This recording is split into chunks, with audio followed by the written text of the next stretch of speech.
며느리는 시어머니의 손에서 나는 생선 냄새가 역겹다며 모욕했습니다. 하나뿐인 아들조차 아내의 편을 들었죠. 결국 남편의 제삿날, 시어머니는 정성껏 차린 제사상과 함께 집에서 쫓겨나고 맙니다. 하지만 아무도 몰랐습니다. 천대받던 그 손이 훗날 아들 내외의 운명을 움켜쥐게 될 줄은. 끝까지 지켜봐 주세요. 제 이야기는 제 손에 뵈니 비린내에서부터 시작해야겠네요. 새벽 4시 반. 세상이 아직 짙은 남색잠에 빠져 있을 때 저는 잠이 깨요. 이게 수십 년 된 버릇이라 이제는 자명종도 필요 없어요. 몸이 먼저 아는 거죠. 일어날 시간이다. 해서나. 물 좋은 놈들은 너를 안 기다려준다. 제 일터는 자갈치 시장이에요. 영도대교가 기지개를 켜는 모습을 매일 제일 먼저 보는 곳이죠. 부산항에서 밀려오는 짭조름한 바닷바람에 새벽 추위가 섞여들면 정신이 번쩍 들어요. 시장 바닥에 물을 한번 쫙 뿌리고 나면 그제야 제 하루가 진짜 시작되는 것 같거든요. 밤새 경매장에서 온 싱싱한 놈들로 좌판을 채우는 제 손을 본 적 있나요? 사람들은 제 손이 굵고 못생겼다고들 하지만 저는 제 손이 참 좋아요. 이 손으로 남편과 함께 집을 일으켰고 이 손으로 우리 진우를 대학까지 보냈으니까요. 마디마디 굵어진 건 세월의 훈장 같은 거죠. 생선 비늘을 치고 내장을 걷어낼 때 그 움직임 하나하나에 제 인생이 다 담겨 있어요. 그래서 누구 앞에서든 부끄럽지 않았어요. 어무이, 오늘 고등어 좋네. 한손 주이소. 아이고, 김 사장님 오셨는겨. 어제 들어온 기라. 눈 좀 보소. 펄떡 살아있지에. 자, 한 마리 더 얹어가 이소. 아들내미 구워주면 좋아할 기라. 단골들과 나누는 이런 대화가 제 삶의 낙이었어요. 덤으로 한 마리 더 얹어주는 그 정이 좋아서 퍽퍽한 세상에 그래도 사람 사는 맛이 난다고 믿었죠. 그렇게 한평생을 바다와 함께 생선과 함께 살아왔네요. 그날도 그랬어요. 좌판을 정리하고 나니 오후 서너시 오늘따라 유난히 물 좋은 갈치가 많이 들어와서 제일 실한 놈으로 몇 토막 떼어놨죠. 우리 며느리 수연이가 갈치구이를 좋아하거든요. 손주 녀석도 잘 먹고요. 굵은 소금을 솔솔 뿌려가며 이걸 구워줄 생각에 지친 줄도 몰랐어요. 시장을 나설 때쯤엔 온몸에서 비린내가 진동을 했지만 그게 뭐 대수인가요? 어서 아들 집에 가서 따뜻한 저녁 한 끼에 먹일 생각뿐이었죠. 제가 사는 작은 빌라에서 아들 녀석이 사는 해운대 마린시티까지는 버스를 2번 갈아타야 해요. 창밖으로 보이는 풍경이 점점 달라지는 걸 보면 꼭 다른 세상으로 넘어가는 기분이 들어요. 낡고 낮은 건물들이 사라지고 하늘을 찌를 듯한 유리 빌딩들이 나타나기 시작하거든요. 제가 사는 동네와는 공기의 냄새부터가 달라요. 아들 집 현관문 비밀번호를 누르고 들어서는 순간 언제나처럼 익숙한 향기가 저를 맞이해요. 라벤더 향이었나? 아무튼 그런 인공적인 향이었죠. 그리고 곧이어 들려오는 소리가 있어요. 칙 하고 공중에 무언가 뿌려지는 소리. 우리 며느리 수연이가 방향제를 뿌리는 소리예요. 제가 들어서는 걸 보고 수연이는 코를 살짝 찡그리며 거실 한쪽에 서서 방향제를 뿌리더군요. 그게 저를 향한 행동이라는 걸 모를 만큼 제가 눈치가 없지는 않아요. 어머님 오셨어요. 그 목소리엔 언제나처럼 온기가 없었어요. 그래, 우리 애기. 오늘 장사하는데 갈치가 좋길래 좀 사왔다. 너 구워주려고. 제가 검은 비닐봉지를 들어보이자 수연이의 미간이 더 좁아졌어요. 아들 진우는 소파에 앉아 텔레비전을 보다가 저와 수연이 사이에서 어색하게 눈치만 보고 있었죠. 저러는 걸 보면 꼭 어린 시절 제 뒤에 숨던 모습 그대로인데 어느새 저렇게 커서 제 남편이 아니라 다른 여자의 남편이 되어 있네요. 수연이가 날선 목소리로 말했어요. 어머님, 제가 몇 번을 말씀드렸어요. 오시기 전에 시장 근처 목욕탕에서 꼭 샤워하고 옷도 깨끗한 걸로 갈아입고 오시라고요. 집에 비린내가 배잖아요. 그 말에 심장이 쿵하고 내려앉는 것 같았어요. 제 온몸의 베니 냄새는 제 삶의 냄새인데, 제 아들을 키워낸 냄새인데, 그게 그렇게 부끄러운 건가 싶어서요. 수연이는 지위에 대한 집착이 유난한 아이였어요. 그걸 모르는 건 아니에요. 아버지가 작은 건설 회사를 한다고 했으니 어릴 때부터 곱게만 자랐겠죠. 그래서 시장 좌판에 앉아 생선을 파는 시어머니가 마음에 들 리 없다는 것도 이해하려고 노력했어요. 하지만 저 아이는 노력을 넘어 저를 바꾸려고 들더군요. 자신의 기준에 맞지 않는 건 다 틀린 것처럼요. 거실은 꼭 모델하우스처럼 꾸며져 있었어요. 소파에는 각 잡힌 쿠션이 놓여 있고 테이블 위에는 외국 글씨가 쓰인 두꺼운 책과 예쁜 찻잔이 장식처럼 올라와 있었죠. 사람이 사는 집이라기보다는 누군가에게 보여주기 위한 공간 같았어요. 아니나 다를까 수연이는 스마트폰을 들고 이리저리 각도를 재며 사진을 찍기 시작했어요. 인스타그램이라고 하던가요. 거기에 올리는 거라고 했어요. 자기 친구들에게 얼마나 잘 사는지를 보여주는 게 아주 중요한 일과라고 하더군요. 제가 손주 녀석이 가지고 놀던 장난감을 주워 소파 구석에 앉아 수연이가 카메라 앵글을 확인하더니 저를 보고 말했어요. 어머님, 잠시만요. 어머님은 사진에 안 나오시는 게 더 예쁘게 나올 것 같아요. 그건 그냥 한 말이 아니었어요. 어머님은 이 그림에 어울리지 않아요. 라는 뜻이었죠. 서둘러 자리에서 일어나 방으로 들어가려는데 소파에 앉아있던 아들 진우가 한마디 거들더군요. 엄마가 뭘 한다고 그래. 수연이 말대로 좀 가만히 계세요. 그 순간이었어요. 세상이 무너지는 것 같다는 말이 어떤 건지 그때 처음 알았어요. 아들이 제 가슴에 비수를 꽂은 거예요. 제 편이 되어주길 바란 건 아니었지만 그래도 어떻게 제게 그런 말을 할 수 있을까요? 저는 아무 말도 못하고 거실 구석에 흩어져 있는 손주 장난감을 묵묵히 정리하기 시작했어요. 로봇 팔 하나, 자동차 바퀴 하나, 그걸 주워 담는 동안 눈물이 핑 돌았지만 애써 참았어요. 여기서 울면 더 초라해질 것 같아서요. 수연이는 제가 보이지 않는 구도로 사진 몇 장을 더 찍고 나서야 만족한 듯 스마트폰을 내려놓았어요. 그 작은 기계 안에서 반짝이는 세상이 저 아이에게는 전부인 것 같았죠. 저는 아직도 구형 폴더폰을 써요. 전화하고 문자 보내는 것 말고는 할 줄 아는 게 없거든요. 진우가 답답하다며 제 은행 업무는 자기 스마트폰으로 다 관리해줘요. 편하다고는 하는데 가끔은 내 돈인데도 내 마음대로 못하는 것 같아 갑갑할 때가 있었죠. 그날은 그 갑갑함이 더 크게 느껴졌어요. 나는 저 아이들의 세상에서 점점 투명인간이 되어가는구나 싶어서요. 저녁 시간이 되었어요. 저는 부엌으로 들어가 아까 가져온 갈치를 정성껏 구웠어요. 그리고 시장 사람에게 얻어온 싱싱한 무와 미나리를 듬뿍 넣고 매운탕도 한 솥 끓였죠. 칼칼하고 시원한 국물 냄새가 온 집에 퍼졌어요. 적어도 제게는 맛있는 냄새였죠. 식탁에 음식을 차려놓자 수연이가 앉으며 대놓고 인상을 썼어요. 어머님, 집에서 생선 요리 좀 안 하시면 안 돼요? 냄새가 며칠을 가요. 그리고는 제가 끓인 매운탕을 숟가락으로 한번 휘젓더니 이렇게 말하더군요. 솔직히 이런 건 요즘 배달 음식보다 못해요. 비린내 나서 어디 손님 상에는 절대 못 내놓을 음식이에요. 그 말을 듣는 순간 제 손에 들려있던 숟가락이 덜덜 떨렸어요. 심장을 누가 칼로 베는 것처럼 아팠어요. 제 평생의 자부심이었던 내 음식, 내 손맛을 저 아이는 그렇게 아무렇지도 않게 짓밟아 버린 거예요. 상처받은 제 얼굴을 진우도 분명히 봤을 거예요. 하지만 그 애는 아무 말 없이 자기 밥만 먹고 있더군요.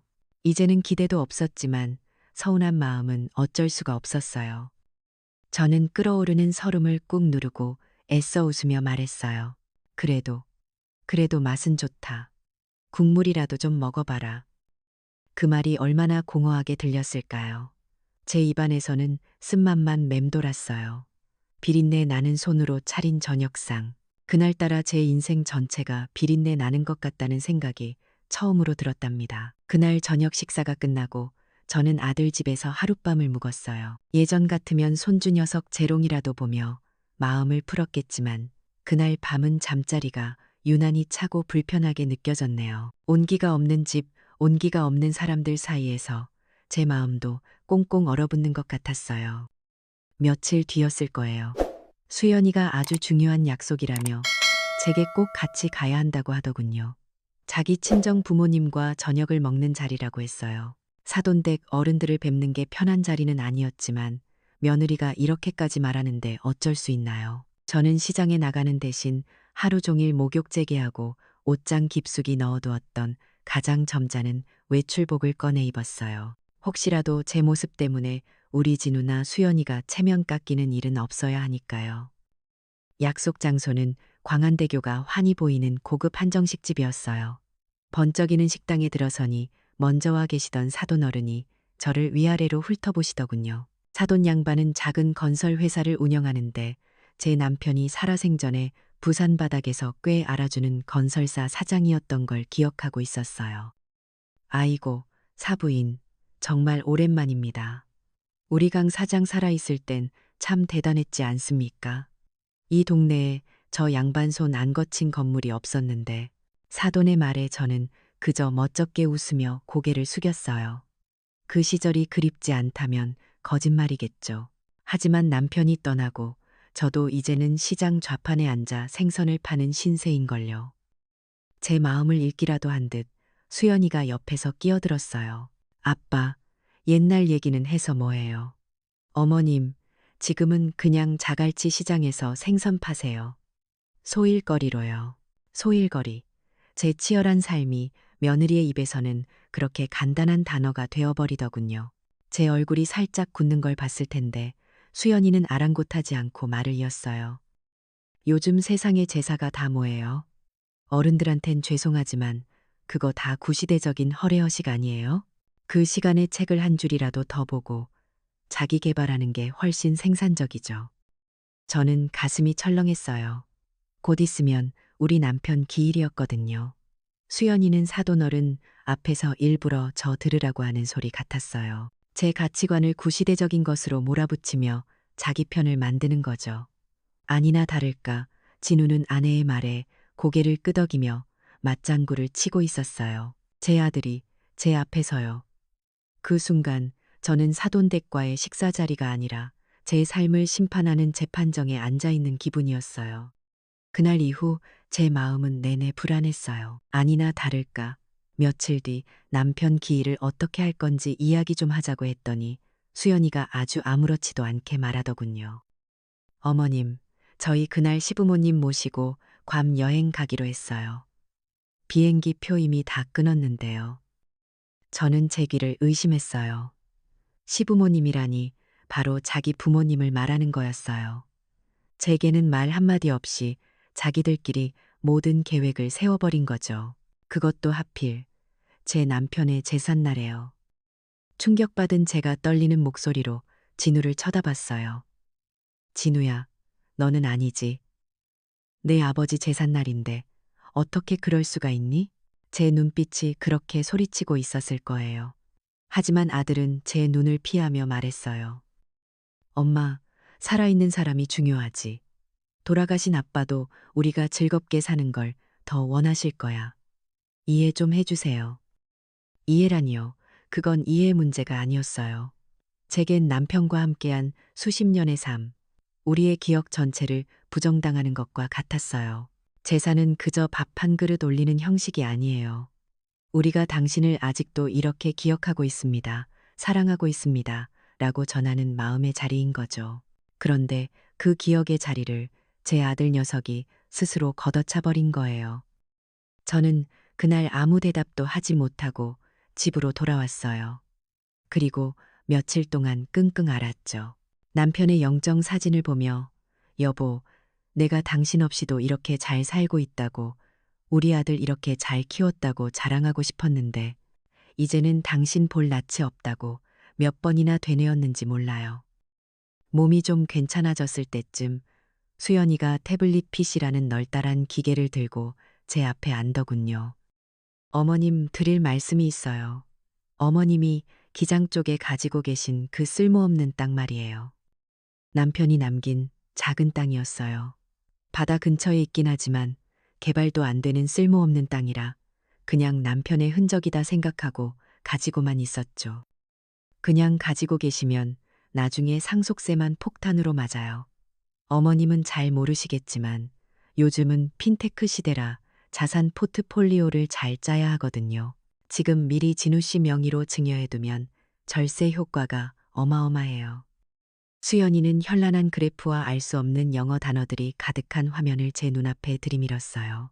저는 눈이 어지러워 화면을 제대로 볼 수도 없었어요. 그저 세금 폭탄이라는 말만 귀에 맴돌았죠. 제가 망설이며 말했어요. 그래도 그건 내 아버지가 남긴 마지막 땅인데. 그러자 수연이는 기다렸다는 듯이 저를 깔보는 듯한 미소를 지으며 말했어요. 어머님은 이런 거 잘 모르시잖아요. 복잡한 건 저희가 알아서 할 테니 그냥 여기 서명만 하세요. 마치 어린애를 가르치는 듯한 말투였어요. 무시당하는 기분에 덜컥 겁이 났어요. 이 아이가 나를 속이려는 건 아닐까 하는 생각도 들었지만 그보다는 내 아들 진우가 옆에 있는데 설마 그러랴 싶은 마음이 더 컸어요. 하지만 선뜻 서명을 할 수는 없었죠. 그날 오후 저는 답답한 마음에 남편의 오랜 친구였던 박영감을 찾아갔어요. 남편 살아생전에 우리 집에도 자주 드나들고 저를 재수 씨라 부르며 친하게 지냈던 양반이죠. 제가 속상한 마음에 자식들 흉도 보고 땅 문제도 털어놓았어요. 제 편이 되어 같이 욕이라도 해줄 줄 알았거든요. 그런데 박 영감은 씁쓸하게 웃으며 담배만 뻑뻑 태우더군요. 재수 씨, 요새 젊은 것들 다 그렇다 아닙니까? 우리 아들 녀석들도 지들끼리만 쓰는 카톡방인가 뭔가가 있다더만요. 늙은 아비는 쏙 빼놓고 말입니다. 그러더니 제 어깨를 툭 치며 말했어요. 자식 이기는 부모 없다 안 합니까? 그냥 좋게 좋게 맞춰주면서 사는 기지 별 수 있겠는겨.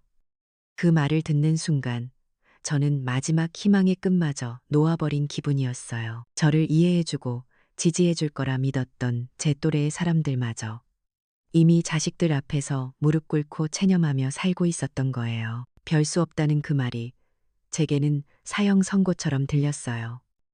박 영감네 집을 나오는데 등 뒤로 세상의 모든 문이 쾅쾅 닫히는 것 같았어요. 이제 정말로 이 세상에 저 혼자만 덩그러니 남겨진 기분이었답니다. 남편의 기일이 다가올수록 제 마음은 텅 빈 항아리처럼 울리기만 했어요. 아들 내외가 정말로 떠나버릴까, 아비의 재산날을 정말로 외면할까 반신반의했죠. 그래도 제 아들인데 설마 그럴 리가 없다고 마지막까지 한 가닥 희망을 붙잡고 있었나 봐요. 어리석었죠. 기일 당일 저는 새벽부터 일어나 남편이 좋아하던 음식들을 정성껏 차렸어요. 문어 숙회, 돈배기, 가자미 식혜까지 좌판에 내다 팔 생선들을 손질할 때보다 훨씬 더 공을 들였죠.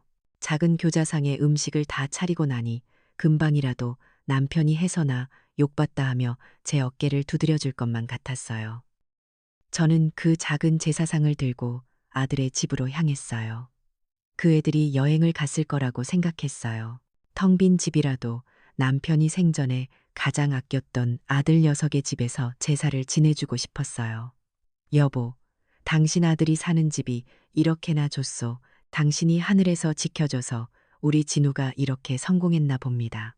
그런 말이라도 전하고 싶어서요. 하지만 현관문 비밀번호를 누르고 들어선 순간 저는 그 자리에 얼어붙고 말았어요. 여행을 떠났어야 할 진우와 수연이가 거실 소파에 앉아 저를 경멸의 눈빛으로 쳐다보고 있었거든요.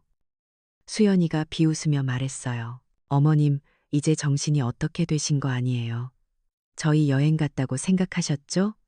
일부러 안 간 거예요. 어머님이 또 이러실 줄 알고. 그 말은 제 심장을 후벼 팠어요. 저를 정신 나간 노인 취급하는 것과 다름없었죠. 제 마지막 희망, 마지막 정성마저 저 아이들에게는 귀찮고 성가신 해프닝일 뿐이었던 거예요. 제가 망연자실에서 상을 든 채 뻣뻣하게 굳어있자 수연이는 그 상황을 놓치지 않겠다는 듯 스마트폰을 꺼내들더군요.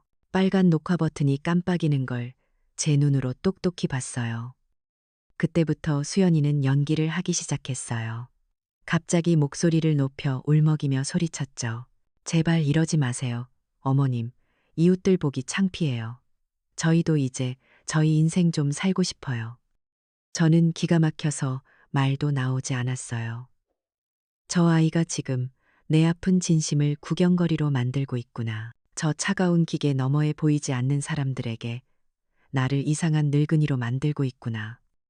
더 절망적인 건 제 아들 진우의 행동이었어요. 수연이의 연기에 장단을 맞추듯 진우는 얼굴을 잔뜩 찌푸리며 제게 다가왔어요. 그리고는 제 평생 잊지 못할 말을 뱉었죠. 엄마, 제발 우리 좀 그만 괴롭혀. 그 말과 함께 녀석은 제가 애지중지 들고 있던 제사상을 거칠게 빼앗았어요. 그리고는 현관 밖으로 차가운 복도 바닥으로 밀어 던져버렸어요. 와장창 하는 소리와 함께 제가 밤새 만든 음식들이 사방으로 흩어졌어요. 남편의 영정 사진이 바닥을 뒹굴었고 깨진 접시 파편 위로 촛불이 위태롭게 흔들리다 꺼졌어요. 저는 그 자리에 주저앉을 수밖에 없었어요. 다리에 힘이 풀려버렸거든요. 수연이는 그 처참한 광경과 제 모습을 스마트폰 영상에 담으며 만족스러운 미소를 짓고 있었어요. 제 인생이, 제 사랑이, 제 모든 것이 한순간에 내쫓기고 부서져 내린 거예요. 어떻게 그 집을 빠져나왔는지 기억이 잘 나지 않아요. 정신을 차려보니 저는 아파트 1층 경비실 옆 의자에 멍하니 앉아 있었어요. 그때 마침 평소에 저와 살갑게 인사하던 아파트 부녀회장이 로비를 지나가더군요. 제가 눈이 마주치자마자 그분은 화들짝 놀라며 고개를 획 돌려 다른 쪽으로 가버렸어요. 저를 못 본 척, 아니, 저를 피하는 게 분명했어요. 불길한 예감에 저는 시장으로 향했어요. 제 좌판 앞에 서 있는데 주변 상인들이 저를 보며 수군거리는 게 느껴졌어요.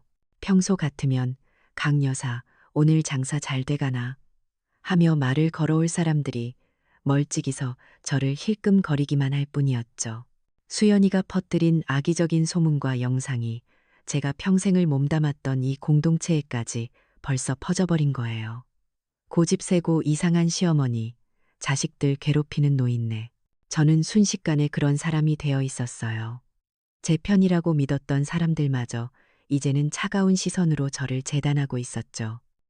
그날 저녁 저는 다시 아들놈의 아파트 앞으로 갔어요. 비가 추적추적 내리기 시작하더군요. 아파트 입구 화단 옆에는 아침에 내쫓겼던 제사상의 잔해들이 여전히 널브러져 있었어요. 비에 젖은 음식물과 깨진 그릇들이 뒤섞여 쓰레기 더미처럼 보였죠. 저는 그 앞에 힘없이 주저앉았어요. 그러자 참았던 눈물이 본물처럼 터져 나왔어요. 남편에 대한 미안함, 아들에 대한 배신감, 세상으로부터 완전히 버려졌다는 절망감이 한꺼번에 저를 덮쳤어요. 빗물인지 눈물인지 모를 액체가 얼굴을 타고 흘러내렸어요. 한참을 그렇게 울었을까요? 어느 순간 눈물이 뚝 그쳤어요. 심장이 얼음장처럼 차가워지는 게 느껴졌어요. 슬픔과 억울함이 지나간 자리에 무언가 다른 것이, 차갑고 단단한 것이 서서히 차오르기 시작했어요.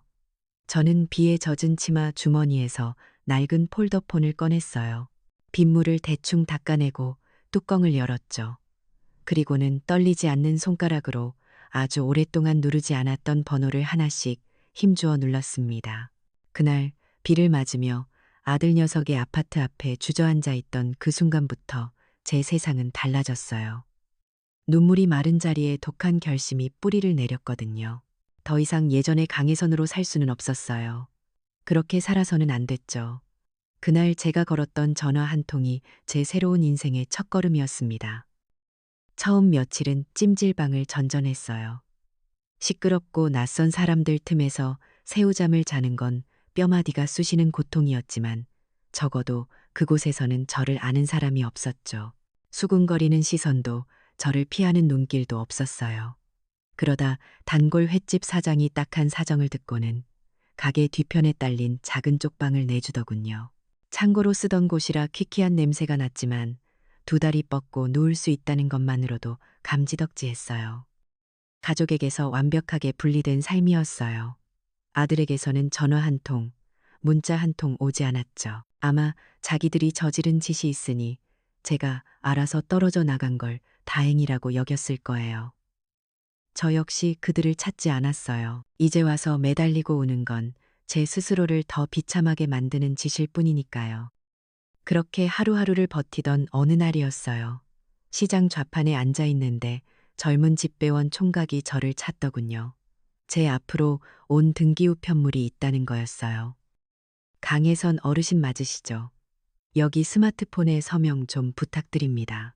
집배원이 내민 기계 화면에 펜으로 글씨를 쓰라는데 늙고 굳은 손가락이 마음대로 움직여주질 않았어요. 몇 번을 삐뚤빼뚤하게 그리다 겨우 서명을 하고 나니 손등에 식은땀이 다 나더군요.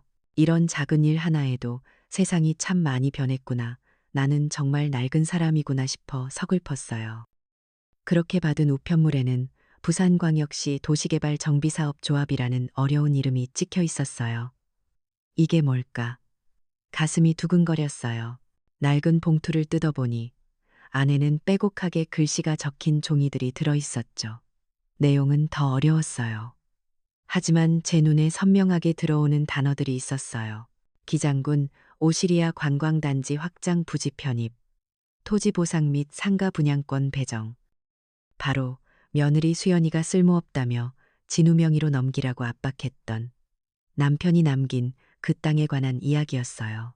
제가 까맣게 잊고 있던 그 땅이 부산에서 가장 큰 관광단지 개발 구역에 포함되어 수십억 원에 달하는 보상금과 함께 핵심 상업지구의 상가 소유권으로 돌아온다는 통지서였어요. 저는 그 종이를 몇 번이고 다시 읽었어요. 손이 덜덜 떨려서 글씨가 제대로 보이지도 않았죠. 이게 꿈인가 생시인가. 평생을 흙먼지 속에서 살았던 남편이 죽어서까지 저를 지켜주려고 이런 선물을 남겨두었나 싶어 눈물이 왈칵 쏟아졌어요. 땅의 대답이었어요. 세상이 나를 버렸다고 생각했는데 땅이 제게 아직 끝나지 않았다고 말해주고 있었던 거죠. 하지만 기쁨도 잠시, 저는 거대한 벽 앞에 선 기분이었어요. 수십억이라니, 평생 생선 팔아 몇 푼씩 모아온 제게는 너무나 비현실적인 돈이었어요. 이 돈을 가지고 뭘 어떻게 해야 할지 아무것도 알 수가 없었죠. 그때 문득 남편의 유품을 넣어둔 낡은 상자가 떠올랐어요. 그날 밤 저는 쪽방 불빛 아래서 먼지 쌓인 상자를 열었어요. 그리고 그 안에 섰대 묻은 남편의 옛날 수첩을 발견했죠. 한 장 한 장 넘기는데 빛바랜 글씨 하나가 눈에 들어왔어요. 오정식 변호사. 남편의 오랜 친구였어요. 남편이 건설 일을 할 때 법적인 문제는 늘 그 양반에게 물어보곤 했죠. 의리 있고 강직한 사람이라고 남편이 입버릇처럼 칭찬했었어요. 제가 그날 밤 빗속에서 걸었던 전화가 바로 이분을 찾기 위한 첫걸음이었어요. 옛날 전화번호라 연락이 될까 싶었는데 다행히 수소문 끝에 서면에 있는 그의 법률사무소와 연락이 닿았죠. 다음 날 저는 제 인생에서 가장 큰 용기를 내어 서면에 번화한 법조타운으로 향했어요. 삐까번쩍한 빌딩 숲 사이에서 제 행색이 너무나 초라하게 느껴졌어요. 하지만 물러설 수 없었죠.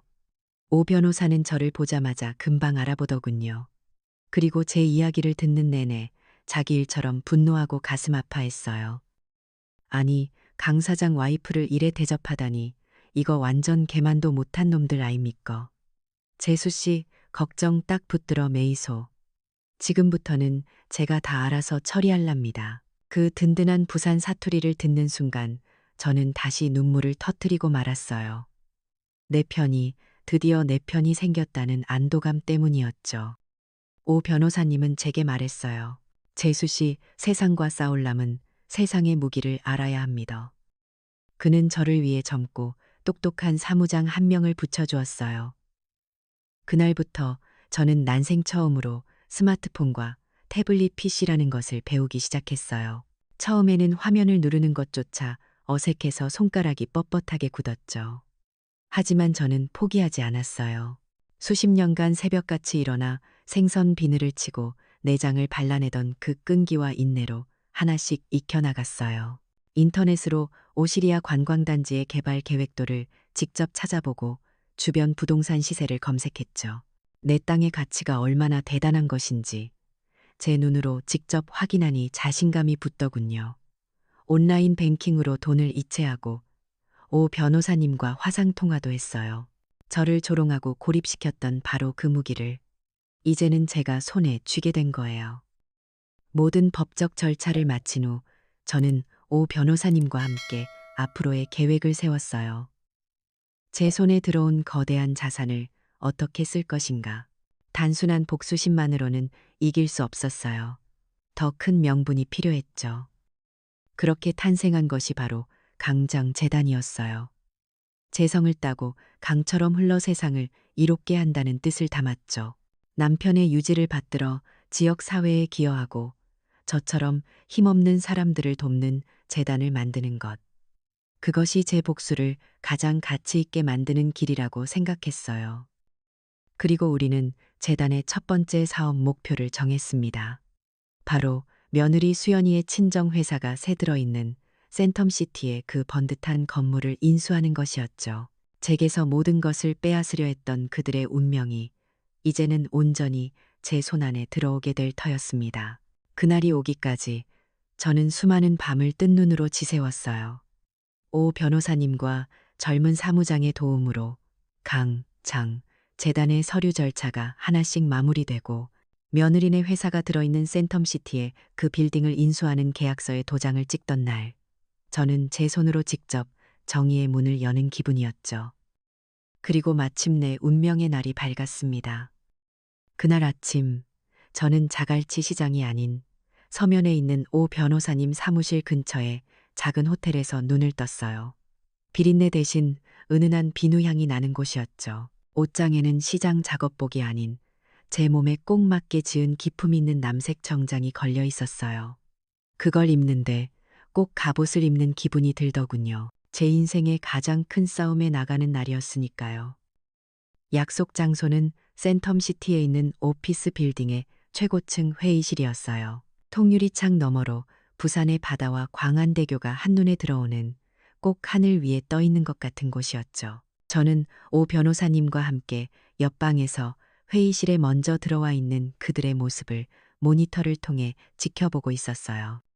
초조한 얼굴의 수연이, 그 옆에서 덩달아 안절부절 못하는 제 아들 진우, 그리고 잔뜩 무게를 잡고 앉아있지만 다급한 기색이 역력한 사돈어른까지 그들은 자신들의 운명을 결정할 새로운 건물주를 기다리고 있었어요. 아마 머릿속으로 수십 번도 더 상상했겠죠. 까다롭고 세련된 투자 전문가 혹은 냉철한 기업가의 모습을요. 약속된 시간이 되자 오 변호사님의 젊은 사무장이 회의실로 들어가 대형 스크린을 켰어요. 화면 가득 하얀 배경 위로 힘있는 붓글씨체 하나가 떠올랐죠. 강, 장, 재단. 모니터 너머로 보이는 그들의 얼굴에 당혹감이 스쳤어요. 생전 처음 들어보는 이름이었을 테니까요. 그들이 그 이름의 의미를 채 파악하기도 전에 제가 옆방의 문을 열고 회의실로 천천히 걸어 들어갔습니다.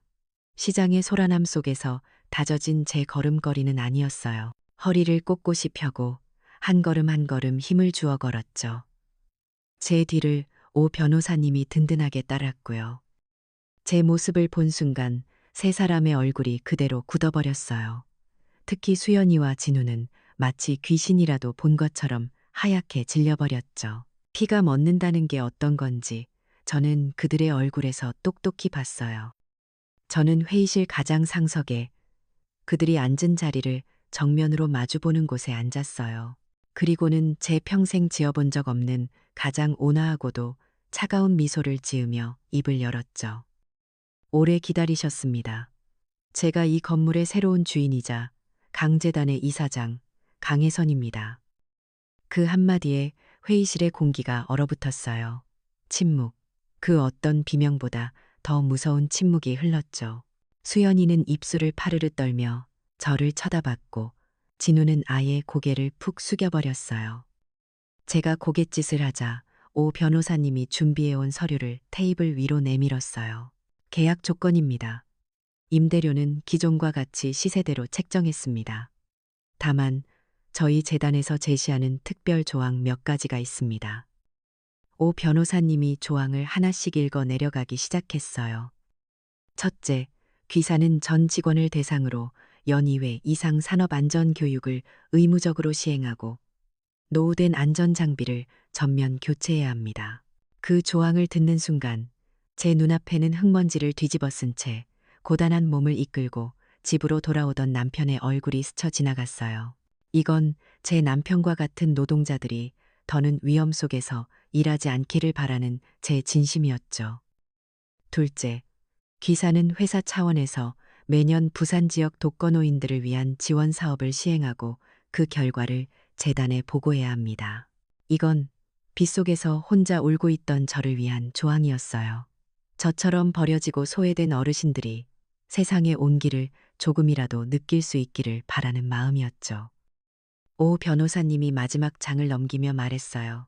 그리고 마지막 셋째, 현재 이 자리에 참석한 정수연 이사와 강진우 부장은 과거 자신들이 인격적으로 모욕하고 집에서 내쫓았던 한 노인에게 이 자리에서 공식적으로 사과하고 그 내용을 담은 자필 사과문을 재단에 제출해야 합니다. 그 순간 사돈어른의 얼굴이 시뻘겋게 달아올랐고 마침내 정신을 차린 수연이가 소리쳤어요. 이건 말도 안 돼요. 이건 계약이 아니라 사적인 감정으로 보복하는 거잖아요. 저는 아무 대답도 하지 않았어요. 그저 말없이 자리에서 일어났죠. 그리고는 회의실 문 쪽으로 천천히 걸어갔어요. 제 행동에 모두가 당황한 기색이었죠. 제가 문고리를 잡기 직전 뒤를 돌아보며 나지막이 말했어요. 30초 드리겠습니다. 결정하세요. 제가 문을 열고 나가려는 순간이었어요. 사돈어른의 휴대폰이 미친 듯이 울리기 시작했어요. 전화를 받은 그의 얼굴은 순식간에 잿빛이 되었죠. 아마 이런 내용이었을 거예요. 새 건물주와의 계약이 불발될지도 모른다는 소문이 증권가에 퍼지면서 귀사와 합작 관계에 있는 투자사의 주가가 실시간으로 폭락하고 있습니다. 오 변호사님의 사무장은 제가 자리를 뜨는 그 짧은 순간 태블릿 PC를 스크린에 연결해 시시각각 변하는 주가 차트를 띄워보냈어요. 시뻘건 마이너스 숫자가 그들의 눈앞에서 춤을 추고 있었죠. 모든 것이 무너져 내리는 공포, 평생을 체면과 돈을 위해 살아온 그들에게 그것보다 더한 지옥은 없었을 거예요. 그때였어요. 쿵 하는 소리와 함께 제 아들 진우가 제 앞에 무릎을 꿇었어요. 어머니, 어머니, 제가 잘못했습니다. 제발, 제발, 용서해 주십시오. 아들의 울음 섞인 사죄를 시작으로 곧이어 수연이와 사돈어른까지 고개를 숙였어요. 저는 다시 제 자리로 돌아와 앉았어요. 제 앞에는 세상에서 가장 비싼 눈물과 함께 떨리는 손으로 눌러 쓴 사과문, 그리고 그들의 미래가 담보된 계약서가 나란히 놓여 있었습니다. 그들을 지옥의 문턱에서 건져 올린 그날 이후 몇 달의 시간이 흘렀어요. 계절이 바뀌고 부산항의 바람 냄새도 달라졌죠. 그 시간 동안 제 아들 내외는 그림자처럼 지냈어요. 며느리네 회사는 저희 강재단이 제시한 조건들을 하나도 빼놓지 않고 이행하기 시작했죠. 직원들을 위한 안전교육이 실시되고 회사 이름으로 독거노인들에게 작은 선물이 전달된다는 소식을 오 변호사님을 통해 전해 들었어요. 하지만 저는 그들을 만나지 않았어요. 진심이 없는 사죄는 받느니만 못하고 공포에서 비롯된 순종은 언제든 배신으로 돌아설 수 있다는 걸 저는 제 뼈아픈 경험으로 알게 되었으니까요. 그들에게는 시간이 필요했어요. 자신들이 저지른 짓의 무게를 스스로 깨달을 시간이요. 가을이 깊어진 어느 날 저는 오 변호사님을 통해 두 사람에게 연락을 전했어요. 자갈치 시장에 있는 작은 식당으로 오라고요. 약속 장소가 값비싼 호텔 레스토랑이 아니라 비린내 나는 시장 골목의 허름한 식당이라는 것에 그 애들도 많은 생각을 했겠죠.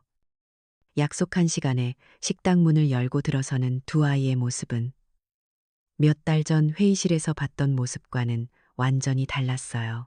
값비싼 옷 대신 평범하고 단정한 옷차림에 고개를 푹 숙인 얼굴에는 수심이 가득했죠. 제 앞에 앉아서도 한참 동안 아무 말을 못하더군요. 저는 말없이 갓 지은 쌀밥에 노릇하게 구운 생선구이 백반을 주문했어요. 잠시 후 김이 모락모락 나는 밥과 생선구이가 상에 차려졌죠. 제가 평생을 만지고 팔았던 바로 그 생선이었어요. 먹어라. 제 한마디에 진우와 수연이는 그제야 떨리는 손으로 수저를 들었어요. 그리고 한 입 밥을 입에 넣는 순간 진우 녀석의 눈에서 눈물이 뚝 떨어지더군요. 곧이어 수연이도 소리 없이 눈물을 흘리기 시작했어요. 그 눈물의 의미가 무엇이었을까요? 후회였을까요? 아니면 자신들의 처지에 대한 서러움이었을까요? 어쩌면 둘 다였겠죠. 한참을 말없이 밥을 먹던 제가 입을 열었어요. 너희를 용서한 것은 아니다. 다만 다시 시작할 기회를 준 것뿐이다. 두 아이는 고개도 들지 못했어요. 저는 단호하게 말을 이었죠. 앞으로 재단에서 너희에게 어떤 경제적인 지원을 하는 일은 없을 게다. 너희 힘으로 다시 일어서는 모습을 보여라. 진심으로 땀 흘리고 진심으로 서로를 아끼며 살아가는 모습을 보이면 그때 가서 내가 너희를 다시 아들과 며느리로 생각해 보겠다.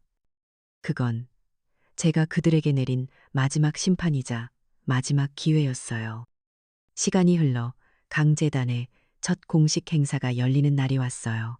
저희 재단은 부산해양대학교와 협력하여 구 강태중 해양공학기술 장학금을 만들었거든요. 건설 현장에서 평생을 보냈지만 정작 자신은 제대로 배우지 못했던 제 남편, 그 사람의 이름으로 이 땅의 젊은이들이 더 안전하고 튼튼한 대한민국을 만드는데 힘을 보태주기를 바라는 마음이었죠. 장학금 수여식이 열리는 대학 강당은 부산시장님을 비롯한 지역의 많은 유지들과 꿈에 부푼 젊은 학생들로 가득 차 있었어요. 제가 재단 이사장 자격으로 단상에 올랐을 때 수많은 카메라 불빛이 터졌죠. 저는 제 인생에서 단 한 번도 그런 주목을 받아본 적이 없었어요. 저는 준비된 원고 대신 제 마음속의 이야기를 꺼내놓았어요. 흙먼지와 땀으로 범벅이 되어 집으로 돌아오던 남편의 고단했던 어깨에 대해, 그리고 그 어깨가 제게는 세상에서 가장 든든한 산이었다는 것에 대해 이야기했죠. 이 장학금이 여기 계신 젊은 분들의 꿈의 작은 디딤돌이 되기를 바랍니다. 그리고 여러분이 훗날 만들어갈 세상은 오늘보다 더 안전하고 서로를 존중하는 따뜻한 세상이기를 진심으로 기원합니다.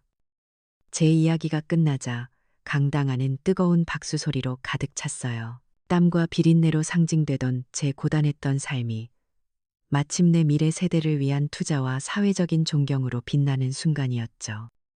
행사가 끝나고 한 젊은 기자가 제게 다가와 물었어요. 이사장님, 많은 사람들이 이사장님의 성공 스토리에 감동했습니다. 성공의 비결이 무엇이라고 생각하십니까? 저는 질문을 받고 제 양손을 가만히 내려다보았어요. 평생 생선을 만지느라 굵어지고 거칠어진 못생긴 제 손을요. 그리고는 잔잔하게 미소 지으며 대답했죠. 비결은 무슨요? 그냥 매일 새벽같이 일어나서 생선빈을 치고 손님들한테 정직하게 팔고 먼저 간 내 남편 기억하고 그렇게 하루하루 살다 보니 여기까지 왔네요. 진짜 중요한 건 내 몸에서 어떤 냄새가 나더라도 내 자신을 부끄러워하지 않는 거, 그거 하나인 것 같아요. 제 인터뷰는 재단의 유튜브 채널을 통해 생중계되었어요. 자갈치 할머니의 철학이라는 제목이 붙은 그 영상은 며칠 만에 수백만 사람들이 보는 영상이 되었죠. 한때 저를 사회적으로 매장시켰던 바로 그 기술이 이제는 제 지혜와 메시지를 세상에 널리 퍼뜨리는 가장 강력한 도구가 되어준 거예요. 이제 제 이야기도 거의 끝나가네요. 요즘에 저는 재단 이사장이라는 거창한 이름보다는 여전히 자갈치 강 여사로 불릴 때가 더 마음 편해요. 저는 지금도 시간이 날 때마다 자갈치 시장에 나가요. 장학금을 받은 젊은 학생들을 데리고 가서 제가 평생을 함께한 시장 사람들과 어울려 웃고 떠들죠. 이제 제 몸에서 나는 생선 냄새를 부끄러워하거나 경멸하는 사람은 아무도 없어요. 그건 제 성실함의 증거이자 제 지혜의 원천이며 마침내 한 가족을 구원해낸 향기가 되었으니까요. 사람들은 제게 온화한 얼굴을 하고 있지만 그 속에 강철 같은 척추를 가졌다고들 해요. 맞는 말인지도 모르겠어요. 저는 그저 바다의 마음으로 살려고 노력할 뿐이에요. 모든 것을 품어 안고 때로는 거친 파도를 일으켜 잘못된 것을 바로잡고 그리고 다시 모든 생명을 키워내는 깊고 넓은 바다의 마음 말입니다. 결국 한 사람의 가치는 남이 정해주는 게 아니었어요. 자기 삶의 냄새를 부끄러워하지 않는 단단한 마음, 그것이야말로 가장 큰 힘이었죠. 무시당했던 그 비린내 나는 손이 결국 모든 것을 제자리로 돌려놓았으니까요.